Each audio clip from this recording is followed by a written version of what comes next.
Welcome to another episode of the Advice First podcast. This is your host, Robert Clark.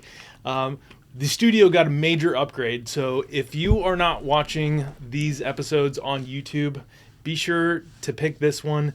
Go check it out on YouTube. This studio is incredible that we are recording this episode in today. And so very excited to dive into the conversation we're about to have, tap into the incredible mind of this strategic partner we have here at Prosperitas Financial. And to help me with this mission today, I have none other than our co-host, Mr. Chris Ingram, CEO of Prosperitas. Chris, welcome back to the podcast. Thanks for having me. Would you like to do the honors of introducing our special guest? Man, I will, just because I was one of the first people introduced to him. We were at a party at Fred Arnold's house, actually. And I got introduced to, quote unquote, a college planner that would make a great strategic partner. And Rudy walked up and I was like, there's no way that guy, no, I'm just kidding. I actually fell in love with Rudy right off the bat. He's got a big personality, a lot of energy. You're a great guy. And more importantly, when you started telling me about what you did for a living, if people can't feel it, like, you are incredibly passionate about what you do. And so I think that was what resonated most with me and why I was so interested in making you a part of the team. And bringing you on board. And it's been nothing but wonderful to have you on the team. So I'm excited for everybody to hear a little bit more about you, what you do, and what you bring to the table here at Prosperitas Financial. And so, I just think kick it off. I'd love to let our listeners know a little bit more about who you are, a little bit of your background, how you got into this business, and what it is that you bring to the table with helping these kids figure out where they want to go to college. Great. So let's start with who I am. My name is Rudy Herrera. I started my business career after I graduated from college. I got my degree in finance. So I had seen this movie in 1987 called Wall Street. And at that time I was trying to figure out, how do I get out of where I'm at right now? How do I get to that next level? And so I saw this movie, and that's it. That's how I'm going to make money. So I was chasing money. That's what I was chasing, and not knowing that or thinking that the money's just going to make me happy all of a sudden, that it's going to be able to resolve all the problems, right? And so I went, and after college, got my degree in finance. I went to work at Shearson Lehman. And at that time, there was a lot of things I just didn't like about the market in Wall Street. And a lot of it had to do with churning. And so it was you got to get the numbers in, and you're selling stock. And I just saw a lot of that, and I just decided that's not what I want to do. I always felt I'm trying to look out for the best interest of the client, not, the best interest of my pocket or at Shearson Lehman, right? And so I left that industry, went into banking, mortgage banking, and I worked for a few firms. And then I left. I left in 2005. So between about 1995 and 2005, 10 years, I worked in the mortgage banking field. But during that time, because at college I played hockey, we were required to coach on the off season, or I was. So I decided to coach and continue to keep coaching throughout, my career. I got married. I actually met my ex-wife at a game because I was coaching her nephew, and she just found it bizarre that I had no kids. And she fell in love with me, and we had 4 kids. And so I continued to coach. And then it got to a point where I was coaching at a very high level. And during that time, I was making good money, very good money, but I was miserable, just miserable. At that time, I was now precious metals and gold and silver, palladium and rhodium, all the precious metals. And it was also great money, but there's a lot of stress that comes with commodities. And if you don't know, the market could just churn at any second. The other thing is that it's 24 hours, right? So I would put somebody in a position for $1 million and wait between 8 and 1 o'clock because it continues to trade. It hits Japan and then the next country, right? And so I'm watching at 1 in the morning Jesus, I just lost my client 20% in this position. But knowing what I knew back in 2011, we knew with all the quantitative easing going on, we knew that the gold prices were going to go up. So I had to call the client. At that time, my wife says, do you have to call him? I'm like, I don't have to call him. He's a doctor, lawyer. I don't remember what he was, but he's not going to check. But if I don't call him and he calls me because he finds out, I don't want that call.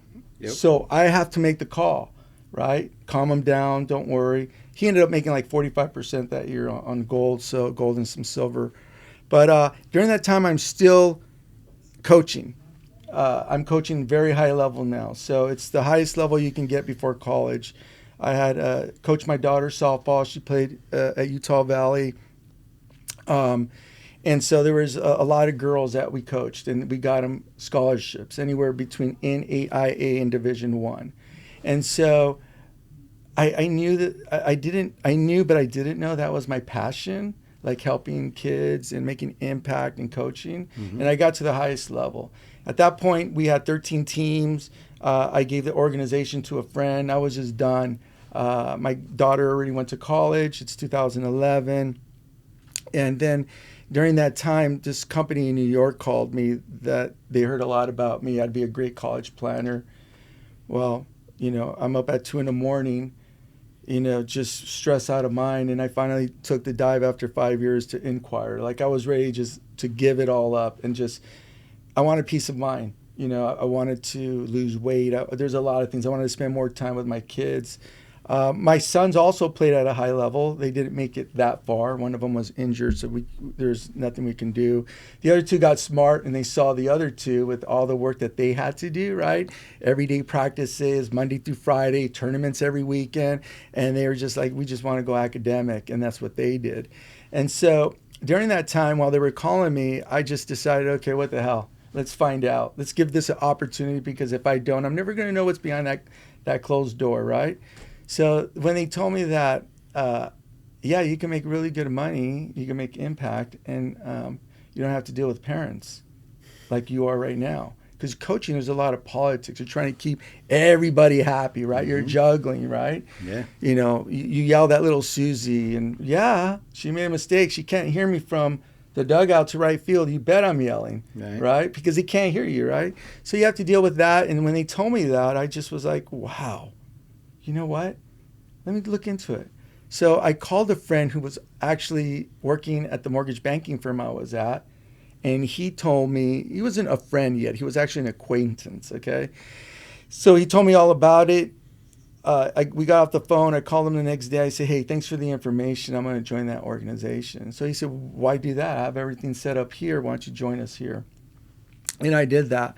And then in 2017, I decided to leave. I was making plans on leaving. It became 2019. I haven't done it yet.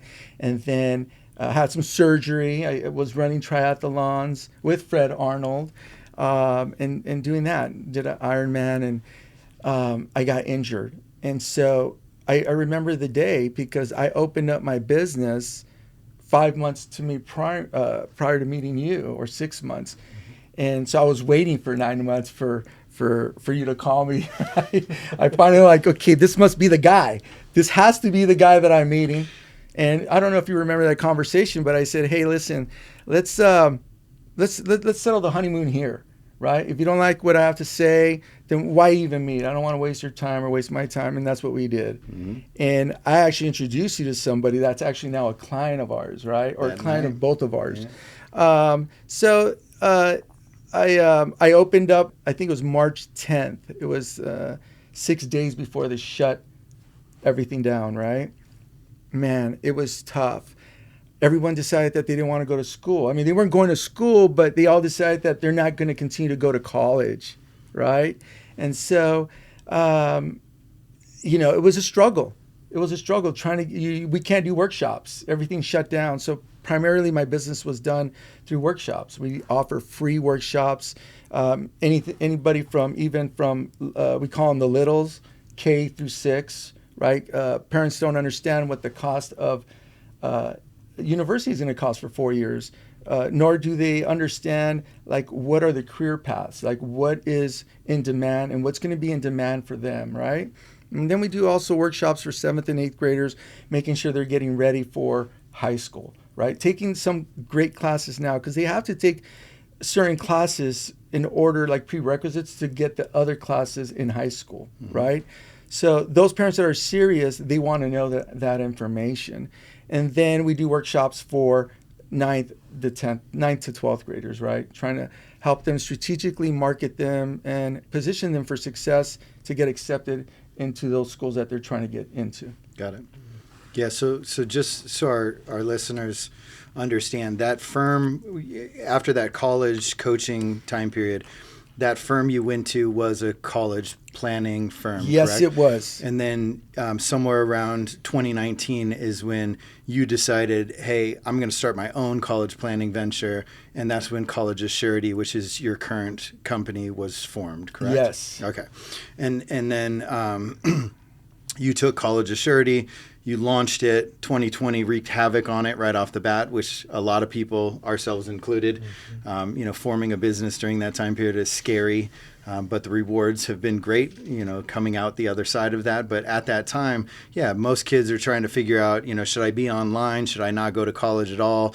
Some kids are missing their entire senior year at that time because they're in COVID and not going to school. And it kind of wreaked havoc on, the plans for a lot of these kids, right? So that's a challenge for you that you had to overcome. But clearly you overcame it, because right now you're booked and doing a ton of business with a ton of kids. So you made it out the other side. So congratulations on that. When you bring on a client and you start working with them, what is the relationship? What services do you provide to them? And maybe look at it from how much are you working with the child and how much are you working with the parents on schooling the two of them on how to prepare? And what kind of things are you coaching them on to try and help prepare them for college? Well, what I can tell you is that every client is unique and a unique individual. They all have their different goals. So we approach it in a manner of finding out what those goals are and who they are, right? Because at our firm, we believe that they're not going to school to learn how to make money, right? They need to figure out what's great interest in them that they want to study, right? Mm-hmm. If you want to study history, then let's go do that, right? Sometimes the parents, they get involved because they want them to be network engineers or they want to be economists, but the kid doesn't want to do that, right? So typically for an academic student, right, we're doing a lot of assessments. We're finding out who they are. They're finding out who they are, what triggers them, right? And then we go through a process of finding out what is it that they want to study. What is it that when they're not doing anything at all, what do they gravitate to, right? It could be anything. So there's a lot of questions like, what do you watch on TV? What do you watch on YouTube? What do you like about TikTok, right? So that gives me information, or gives us information to really outline detailed where they may go. On top of that, we're looking at classes too. Like they may say, well, I want to be an engineer, right? But they're not taking all the math classes that they're supposed to, or they're maybe a year behind in math. And I don't mean that they failed. It's just the pathway that they took that the parents might have not known that they need more math. Got it. So that would be like this academic student. A lot of times we're also working on life lessons. So a lot of the students come in because they're telling me a problem with their mom or their dad or anybody, a teacher. So it's really how they're approaching it. So I teach them a lot of emotional intelligence, and I don't always have emotional intelligence. As you know, you see me sometimes get mad. We all do it sometimes. But I laugh at it. I even tell the students, I tell them the story and I'm saying, does that seem like I had emotional intelligence? And they laugh. So I kind of bring it to their level so they understand that it's okay, you're going to make mistakes, right?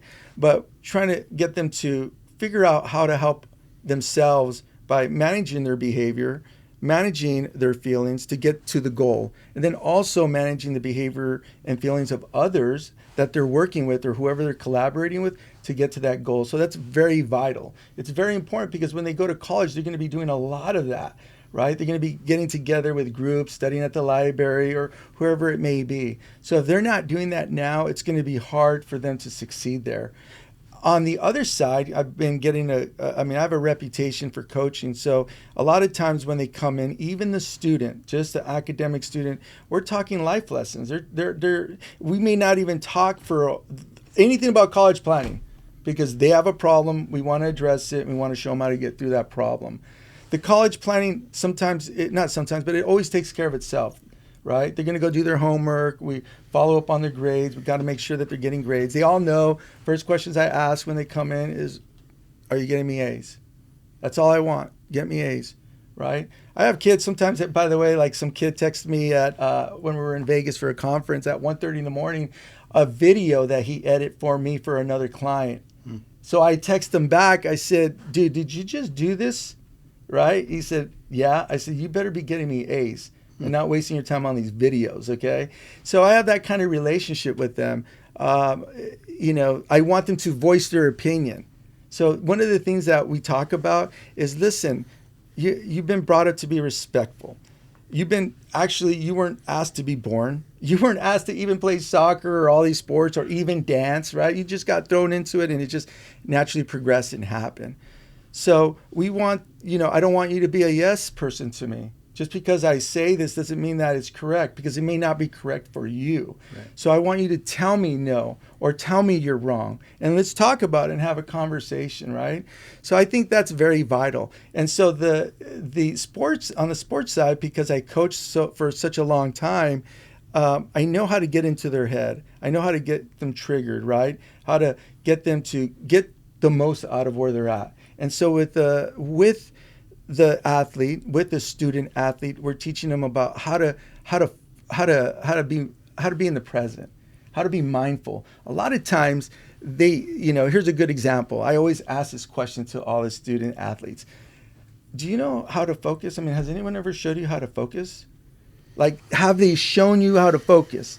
They just say focus. Hey, you need to focus. What does that mean? Right? What does that really mean? So what we teach them is, hey, in order to focus, you have to be mindful.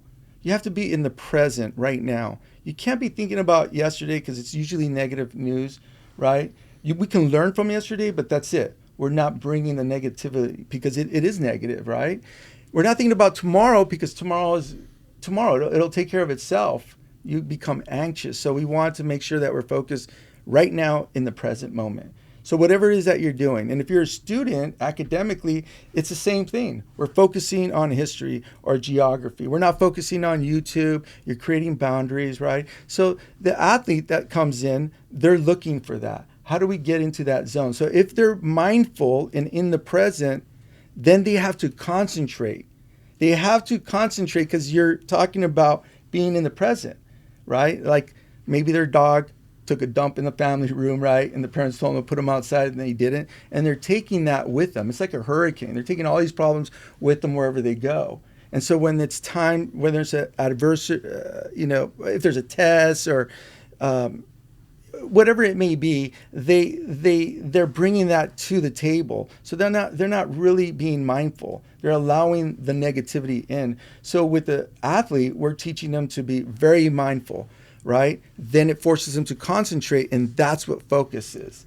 Right? Make sense? Yeah. Okay. Yeah, I think for our listeners, one of the things I've learned the most going through the process with my daughter is what you're talking about, is that, when I originally thought of plugging into a college planner, right? I thought about filling out the FAFSA. I thought about, filling out the applications. I thought about looking through the financials to try and determine whether you could get any kind of financial aid, or is there a scholarship or a grant available? That's what I thought of when I thought of college planning. And what I've experienced and what I hear you saying is you, maybe above and beyond anyone else in your field, because of your coaching background, spend so much time working with those kids on the bigger picture of, what do I want to do with my life? Why do I want to do this? Am I sure that I want to do this? How am I going to mature, not only through the process of picking a college, but mature through the years that I'm in college, and really get to the next level of what their future goals are for them as adults, right? It's not just about, let's get into that college my parents want me to go to, but it's more about, how do I use this as a launch pad to really be able to mature and grow and develop into the adult that I want to be in the future. And you spend a lot of time exploring that with these kids and getting them to understand that. There's some kids like my daughter that comes in and says, I want to be in medical, right? But I have to imagine there's a lot of kids that come in and go, I don't know what the heck I want to do. Like, help I don't know. I think I want to go to college. They told me I'm supposed to go to college. So helping guide them into not only having some kind of direction in their life, but picking the right college based on what that direction might look like is, I think, a lot of what you bring to the table that I don't think a lot of people fully understand that that's part of the process. And to your point, kids that get into a relationship with you to the point where they're texting you at 1:30 in the morning. And, I've said it before, those kids that sometimes text you when they get into a college before they text their parents because you're having so much connection and relationship and communication with them that they're excited to tell you that, hey, I got accepted and it all worked out, right? That's a pretty powerful place to come from when you think about working with kids and doing something that you're passionate about. And it's funny you say that because when they do call me and they tell me that, I always ask them, did you tell your parents yet? And they say no. I'm like, do not tell them you call me right, first. Absolutely. And they say, why? I go, because they'll just be butthurt. Yeah. Okay, you need to tell them that. Yeah. Let them tell you, call Rudy. Okay, right? Absolutely. It's we do a lot more than just, again, there's a lot of, it's very personal. With the kids, with the students, I'm in the business to make impact. That at the end of the day, I want to make sure that I'm making some type of impact. I tell the parents when they come in, listen, I'm going to give them a lot of seeds of greatness. I'm going to pour a lot of seeds in their head, right? I'm also pouring water on the seeds that you already put on there and other good people that have. Regardless if the seeds grow or not, if I water them and it's somebody else, I did my job. I'm done. So it's all about making impact. Filling out the FAFSA application, completing the application. Sometimes these students, like dancers, which I just cannot handle it, by the way, if anyone's listening right now, we can have a great argument. Dancers spend way more time than any other, and they're athletes, by the way. So cheerleaders and dancers are athletes, okay? Yes, they are. And they spend like 40 hours a week. It's a job. So I'm not, and you can hear me, I'm not like too keen on dancing. My daughter's a dancer, and she's brought a lot of this to she's made the blood boil if you're not. I try to get her to quit like a million times, right? But then when I went to go see her actually dance, I understood. Right. I understood why it was 40 hours, right?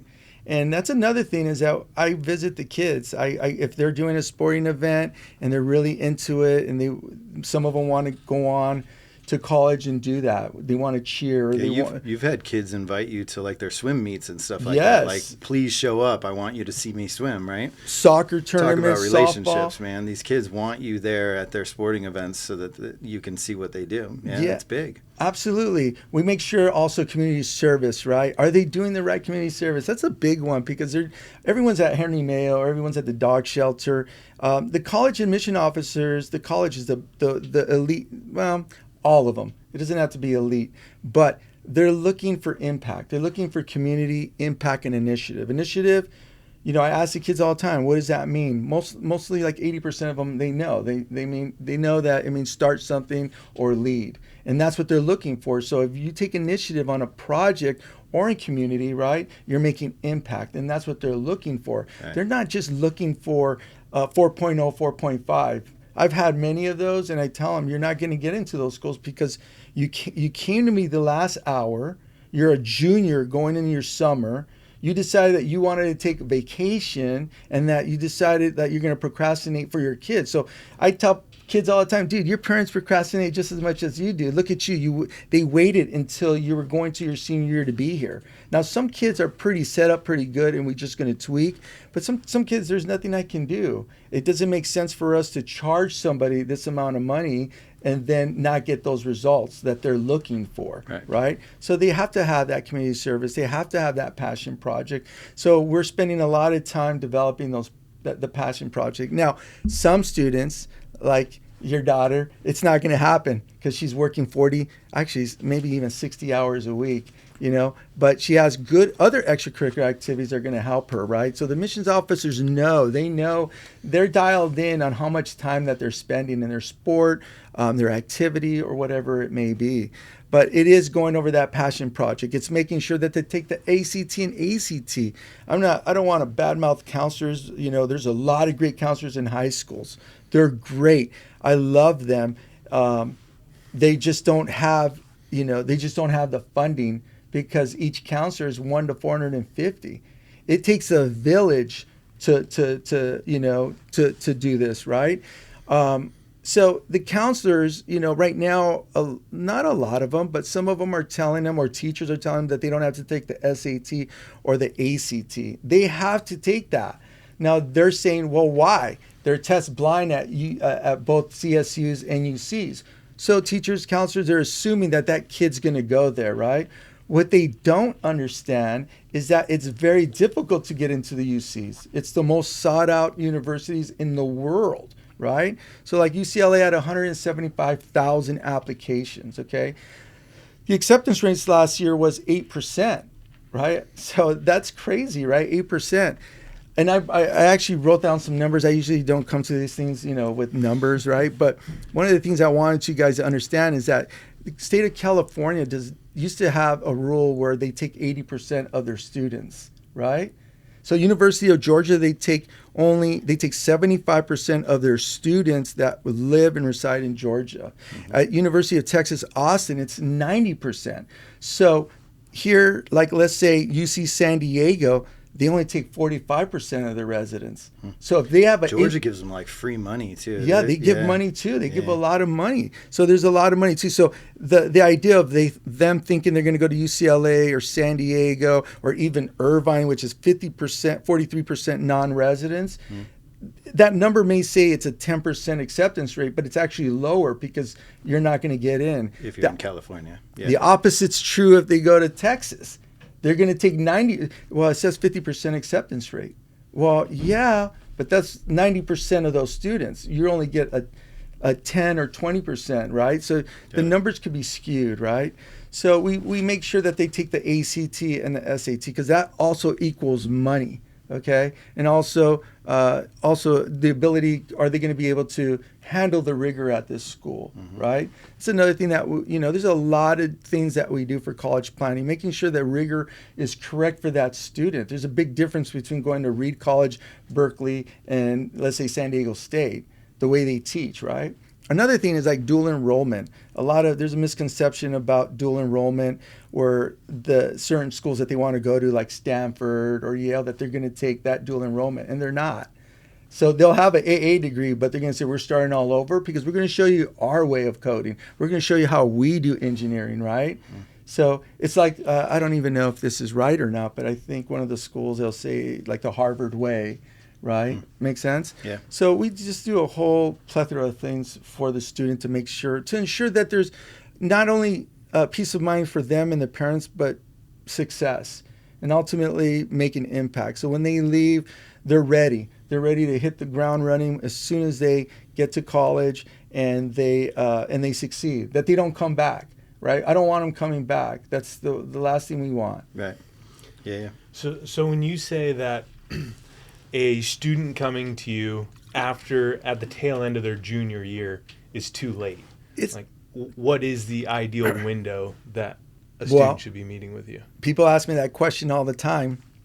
And I've actually asked admission officers to see, am I aligned with them, right? And the question is, when should I start college planning?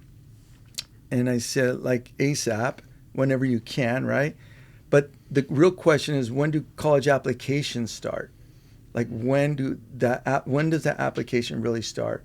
And it's the minute that they put their foot the first day in ninth grade, because if I have them at ninth grade, right, then we're able to guide them, make sure they strategically pick the right classes and right activities and all the things, right? Exactly. Yeah. And I know them good enough to understand. And it's all the assessments that we do, right?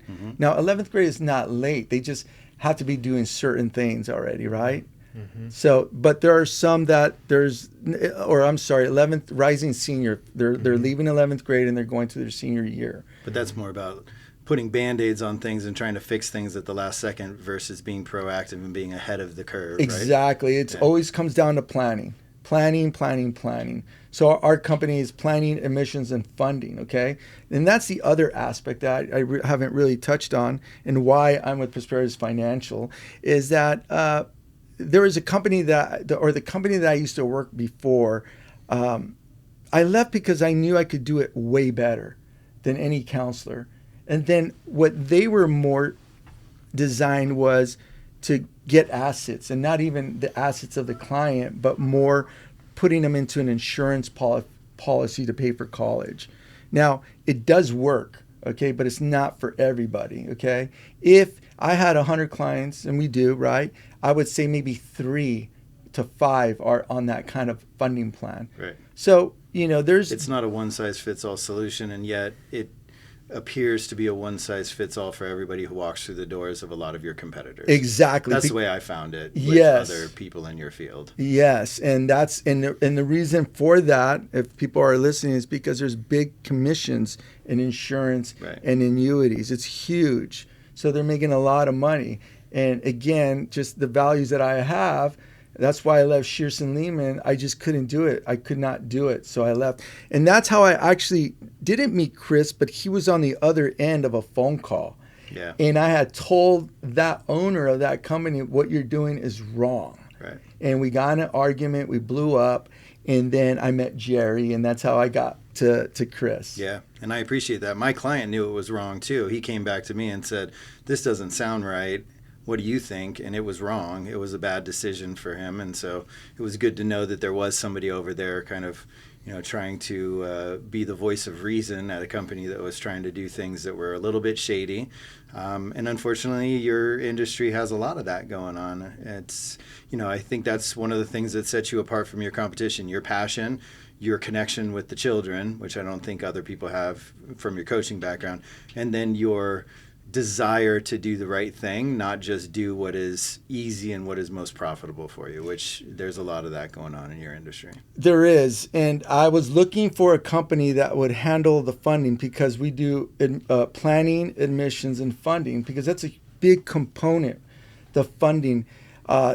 The average kid, I believe, or the average family in Santa Clarita, I think is 2.5 kids per family, right? Mm-hmm. So if you have 3 kids, one in 11th, one in 8th, and maybe one in 6th grade, they're all going to be in college maybe together at the same time. Tell me about it. So, yeah, all right, yeah. And so what parents don't know, and this may be a shocker for some of you guys, is that USC right now is $90,400 a year. That's right. So that's $360,000. The average, I believe, and you guys know more because I haven't really looked into this average, but I believe it's like the assets that they have available, maybe about $600,000 here in Santa Clarita. Mm-hmm. So you can have somebody that has $1.5 million. Okay, big deal, right? You have one kid you're trying to get to USC, that's 360, and you still have 3 more. Right? So that's like you're breaking the bank. You worked so hard for your retirement, mm-hmm. and now you're just going to give it to the school, right? So what parents don't know is, like, where's the money? Like, where can I get money? How can I get more money, right? So that's where Prosperitas Financial comes in as well. With my expertise of knowing what schools have money, how to get that money, right? And lowering that cost as much as possible, then I need somebody to help me fund it, right? Mm-hmm. So funding it could be a lot of different ways. There's like 12 different ways that we can fund it, and that's where Prosperitas Financial comes in to help me with that, okay? Again, let me go back to the old company. They only had a suitability. That's all they had to do. Mm. Do they qualify to get this life insurance policy, right? Or annuity? Do they qualify? And that's it. What you do, I like to say what we do because I'm part of the team, is we have a fiduciary duty to the client. We have to do what is the best thing for them and match it with what their goals are, right? So when they come to us late in the game, and their goals are to retire at 59 or 60, and they're 50, right? They don't have enough to fund college. So it's a huge component to retirement planning. Right. And how do we do it correctly, right? How do we keep that base of 360 and pay off the loans if there's loans? And every year things change, right? So that's a huge component of my business. I mean, that was the big issue with the client that you were talking about previously, is that the plan that was being put in front of him might have been an okay plan for just strictly looking at college, but it was a disaster for the long-term financial health of the family.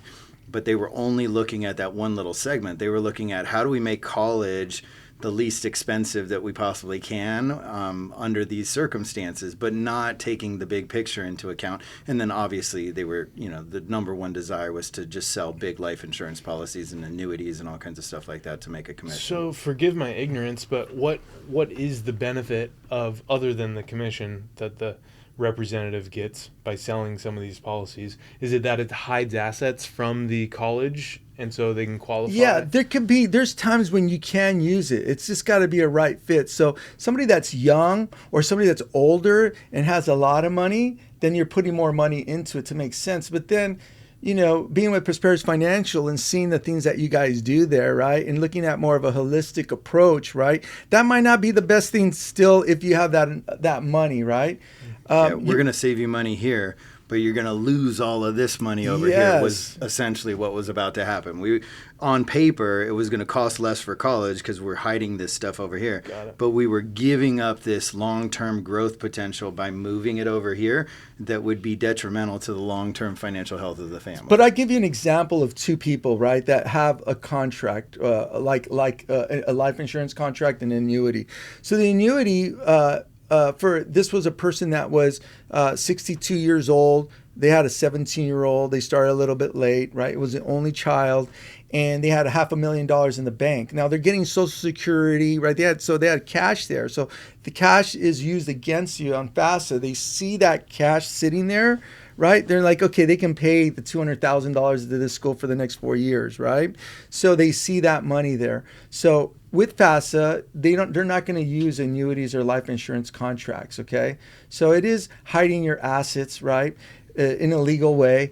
And so we're going to dump that $500,000 in annuity. He was only making 1% at the time of that, probably 0.25% in cash, where he was going to get guaranteed at least 2.5%, upside maybe 3.5%. And he has availability as cash. So the return on investment was maybe 2.5%. But when you equate the amount of money that he received, because he got a Cal grant, which is $12,500 at that time, he also got a Pell grant of $5,000, right, plus some more merit aid. At the end of the day, he received like $25,000 for a school that was $35,000, right? So the return on the investment to move it to the annuity made sense. Got it. Makes sense? Yeah. So, or else he would have depleted that money because that's how he was going to pay, right?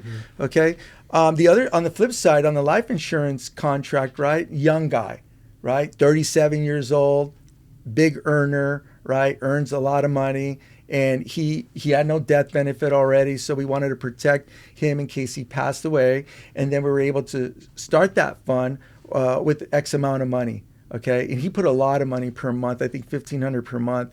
His actual, and he's conservative. He didn't want any money in the market, nothing. He loved it. He understood that 80% of that contract's in bonds, and he understood that, and that's what he wanted, right? It's doing well right now, and they got some money as well, right? Makes sense? Yeah. So somebody that's younger, definitely, let's do it. And then sometimes I even question the contract itself, being with Prosperitas Financial and learning a lot of how these guys actually operate, right, and what they're doing.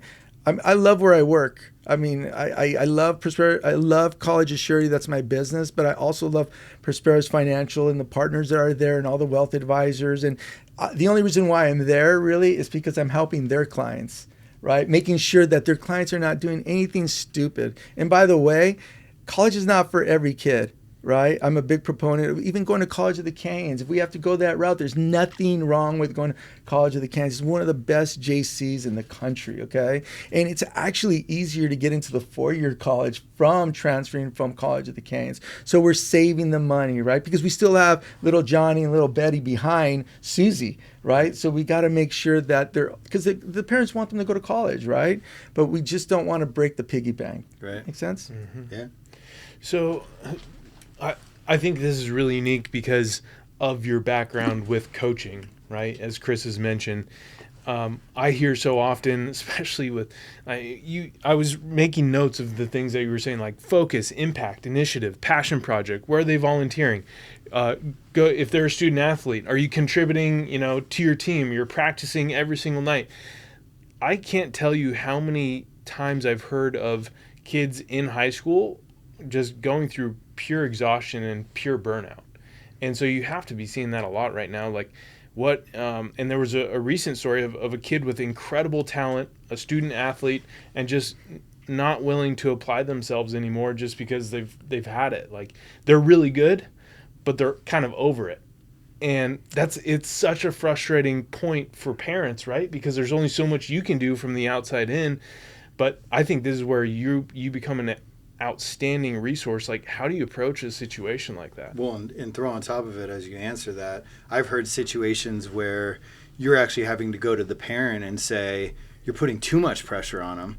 Like, you let your kid off the hook a little bit. We need them to be able to take care of some of these other things that are also important. And you're so focused on, be the best at, whatever sport that they're playing or whatever it may be. So you do have a fine line of being able to kind of coach them through this process and manage those different expectations and personalities, burnout, high expectations, all of those things. It's a lot of different pieces that you're moving around for these kids and for their families when it comes to this planning. Yeah, the kids, there's also a reputation from the kids knowing that I'm going to back them up too if they need it, right? Because the parents are, I always have this saying I always tell my kids, and they're older, they're 30, 27, 25, and 23.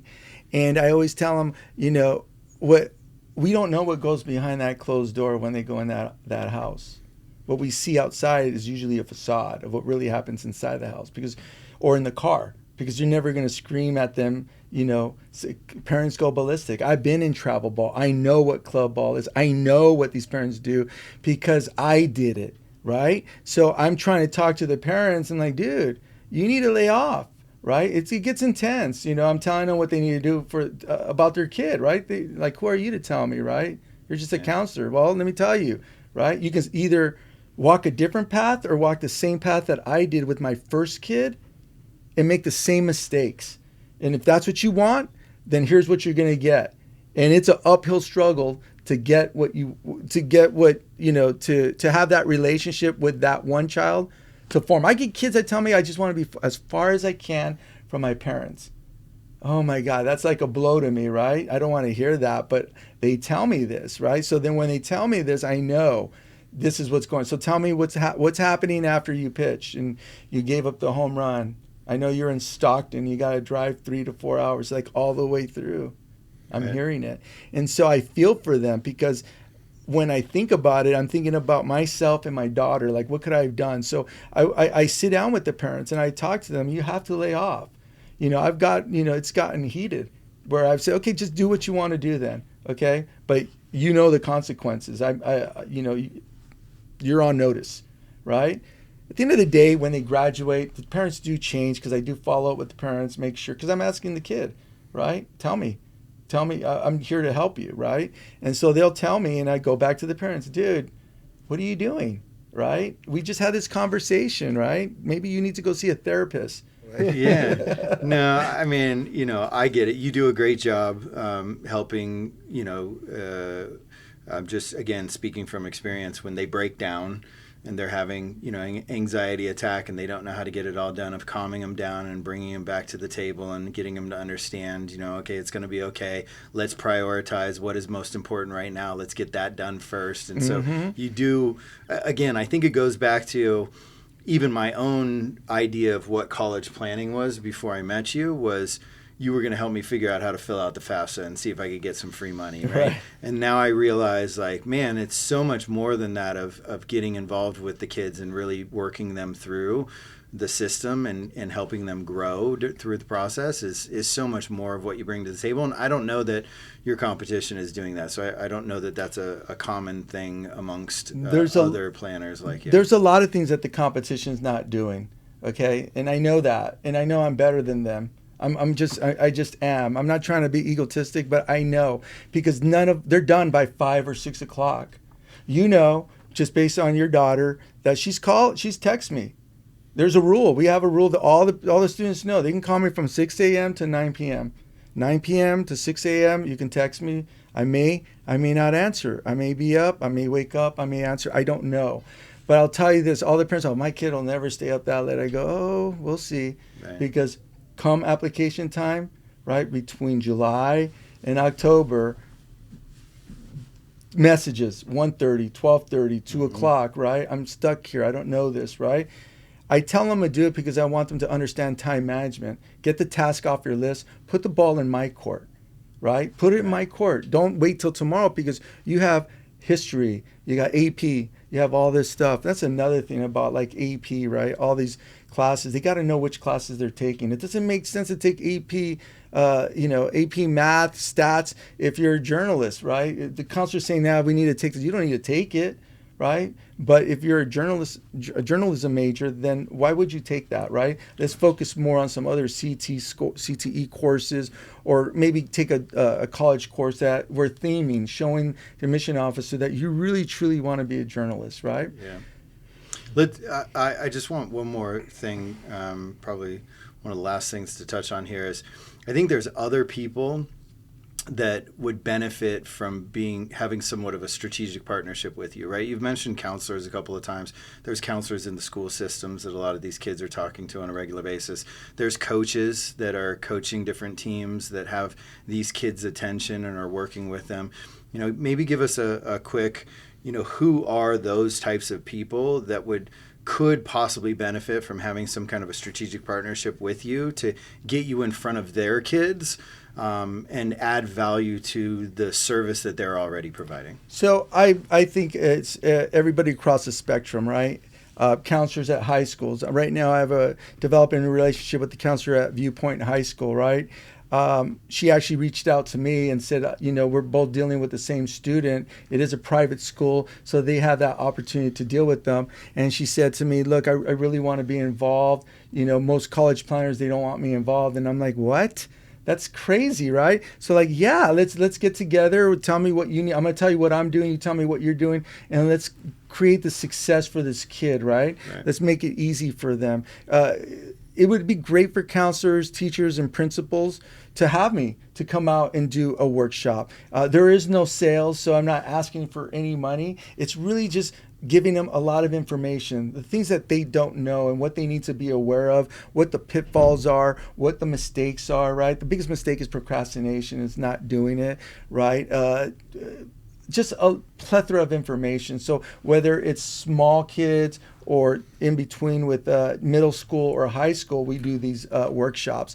Also coaches, right? Coaches can benefit because they have athletes that they're trying to get to the next level, right? And with that being said, not all of them are going to go and get a scholarship, right? Some of them are going to get only 20% out of $80,000 school. You still need us, because we need to show you how to fund it. We need to go get some private scholarships, right? So let me come out and talk to your girls. Let me come out and talk to the parents, right? So those are two separate meetings, talking to the girls or the boys, but more importantly, the parents, because they're divesting all their time and all their energy and a lot of money in these club teams, right? Without really thinking thoroughly, like, hey, my daughter was already recruited by 10th grade. Right? And sometimes these kids are coming in at 11th grade. I'm like, dude, if you're not being recruited by yet or have an offer anywhere, then most likely you're not going to go to a D1 or D2 school. Well, it's been great having you on the show. We got to end with a couple of questions, right? So we got a contest going on this podcast season. We're asking slightly different questions for our advisors versus our strategic partners. You're one of our strategic partners. We will ask the same questions to all the strategic partners. They'll get a scoring on it. Advisors get a scoring on it. He who has the highest score at the end of this podcast season is going to win an award. So here's your 4 questions. You ready? Mm-hmm. Who's going to be the next president? Chris Ingram. Nah. I don't want that job. Man. No sane, rational human being wants that job. So. I mean, who knows who's running on the other side? I mean, we don't even know if Trump's going to make it or if Biden's going to make it, right? Gotta give me a guess, man. So, I mean, if it was them two, right, for sure, I would want to see Trump to win. Okay. All right. Let me see so I can read these. All right. Do you think, it's slightly easier question than our advisors, I made them pick specifics, but do you think the major stock indexes by the end of this year are going to be positive or negative? I think they're going to be positive. Yeah? I do. All right. They're off to a good start, so odds are in your favor. Let's just hope it doesn't unwind later this year. How many interest rate cuts and what percentage do you think we will get from the Fed in 2024?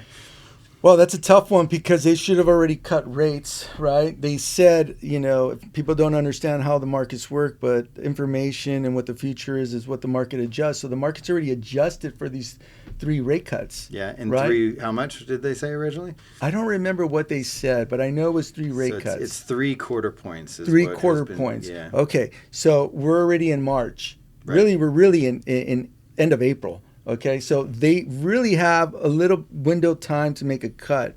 We're at a conference, and I agreed with the economist that was there, and I really believe that they maybe not, but they're gonna cut in July. Mm-hmm. And but I do believe if they don't do it by June, I think they'll do it by July. But sometimes the way the Fed works, June maybe that's it. So you think maybe a quarter point in July, and then maybe one more before the right end of after the the election. Okay. Right after the election, about a week you're to 2 calling weeks. for 2 quarter point cuts. Yep, and then again in December. Oh, so 3. So 3. you think they'll get all 3 in by the end of the year? Okay. Mm. Nice. They want to keep the market, it's a new president, right? Yeah. So. Okay. And this one's right up your alley. So, and this is a wild one, but what team wins the World Series in 2024? Oh, dude.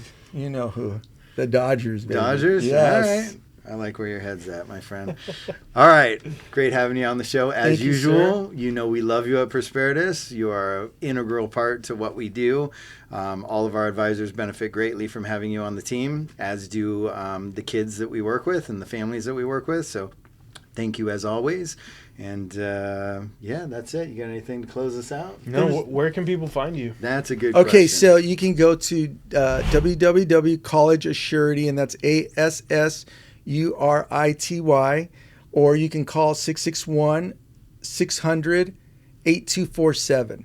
So that's where they can find me. Excellent. Cool. Awesome. Yeah, and you can always go to, he's also on the Prosperitas website, so prosperitasfin.com. You can check the whole crew out there and find Rudy's information and bio and information there. And you can also email me at rudy@collegeassurity.com. Excellent. Love it. Thanks for being on the show. Well, thank you guys. I appreciate you guys. You guys are the best. Absolutely. Appreciate you.